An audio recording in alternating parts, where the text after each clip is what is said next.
আমার জীবনে প্রথমতম বিদেশ ট্যুর বলতে থাইল্যান্ড, ব্যাংকক।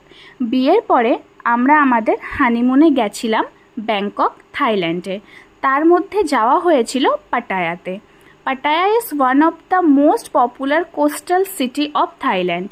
কি এটা দেখে ভয় পাচ্ছ? গা ছমছম করছে? আরে বাবা, আমারও করেছিল। তারপরে যখনই নজর গেল এই সুন্দর রং বেরঙের মাছেদের দুনিয়াতে, তখনই হঠাৎ করে মনটা ফুরফুরে হয়ে গেল। একটাই আফসোসের কথা জানো তো, এদেরকে ছুঁয়ে দেখতে পারবো না। তাই যতটা সম্ভব হলো নিজের ফোন ক্যামেরায় বন্দি করে নিয়ে আসলাম। এইখানে কিন্তু বিদেশিদের, তারপরে যত ট্যুরিস্ট আছে সবার আনাগোনা অনেকটা বেশি।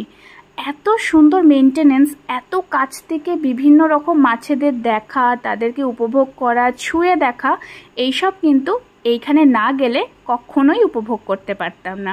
সত্যি অসাধারণ লেগেছিল জায়গাটা। আমার তো মনে হয়েছিল এখানে যাওয়া one of the best decision ever. এইটুকুই আজকে ভিডিওটা রাখলাম। দেখা হবে তোমাদের সঙ্গে নেক্সট অন্য কোনো ভিডিওতে। এই ভিডিওটা ভালো লাগলে অবশ্যই লাইক, কমেন্ট, শেয়ার করে দিও।